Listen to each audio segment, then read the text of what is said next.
बिस्मिल्लाहिर्रहमानिर्रहीम। सजाद अहमद की तरफ से सबको सलाम पहुँचे। Operating system lecture number 25। चलें स्टार्ट करते हैं। Contiguous and non contiguous storage allocation.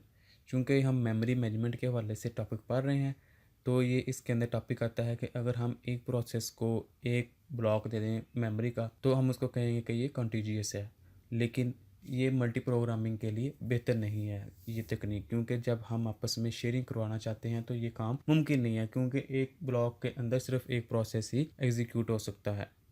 तो जो इसके अपोजिट है नॉन कंटीजियस, तो इसके अंदर ये होता है कि एक प्रोसेस को मेमोरी के अंदर मुख्तलिफ ब्लॉक्स मुहैया कर दिए जाते हैं ताकि वो आपस में काम कर सके। बेनिफिट है, the benefit is that if the main memory has many small holes available instead of a single large whole. यानी कि अगर सिंगल लार्ज होल अवेलेबल हैं तो हम उसके अंदर मुख्तलिफ ब्लॉक वो प्रोसेस को अलाउ कर सकते हैं। तो ये टेक्निक तब यूज़फुल है। स्वैपिंग।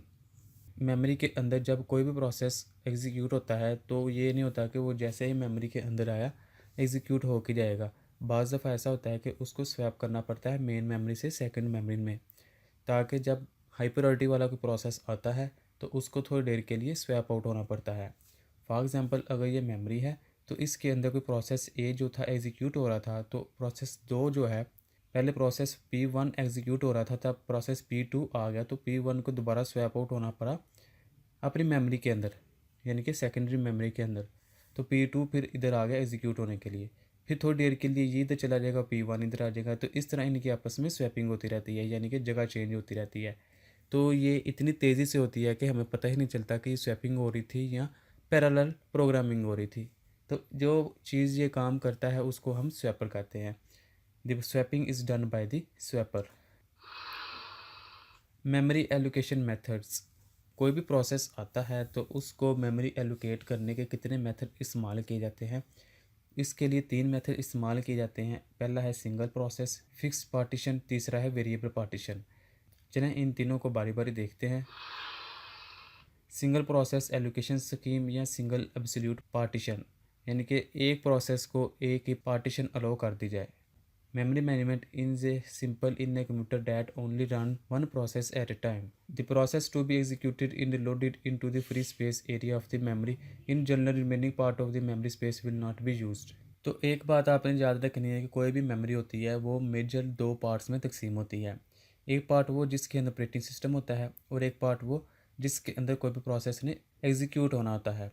तो जितनी भी तकनीक हम पढ़ेंगे प्रोसेस को एग्जीक्यूट करने के लिए मेमोरी एलोकेशन की, वो इसी पार्ट के अंदर टेक्निक इस्तेमाल होंगे, यानी कि इस पार्ट को हम नहीं छेड़ेंगे, ये सिर्फ ऑपरेटिंग सिस्टम के लिए ही फिक्स होगा। तो अब ये है कि सिंगल प्रोसेस एलोकेशन स्कीम में ये है कि जितनी भी स्पेस अवेलेबल है वो सिर्फ एक प्रोसेस को ही एग्जीक्यूट करने के लिए दे दी जाती है। Multi fix partition allocation scheme, यानी कि ये भी फिक्स्ड हैं, यानी कि एक से ज़्यादा मल्टीपल फिक्स वैल्यू हैं।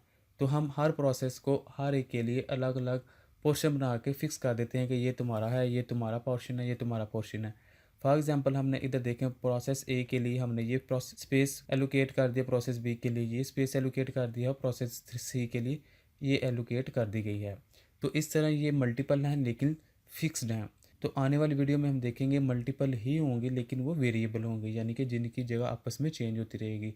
ये फिक्स हैं, इनकी जगह आपस में चेंज नहीं होगी।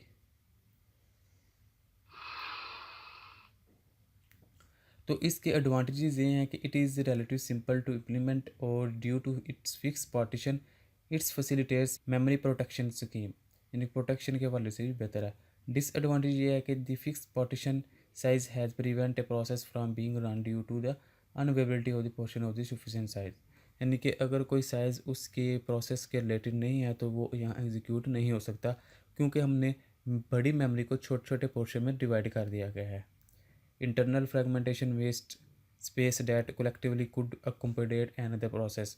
तो इस तरह आप देख सकते हैं कि अगर हम इन सब स्पेस को कलेक्टिवली इकट्ठा कर देते तो हो सकता था कि बड़ा प्रोसेस भी आ जाए तो वो भी एग्जीक्यूट हो सकता था। क्योंकि ये कुछ स्पेस जो है फ्री भी पड़ी हुई है, अनयूज। ये आप देख सकते हैं, ये इन्होंने बताया कि ये जो डॉटेड वाली स्पेस है, एक ये वाली, एक ये वाली और एक ये वाली, ये अनयूज्ड है। इन सब को अगर मिला दी जाए तो फिर कुछ स्पेस ज़्यादा हो जाएगी और इस तरह अगर कोई बड़ा प्रोसेस भी आ जाता है तो फिर हम उसको ईज़िली एग्जीक्यूट कर सकेंगे।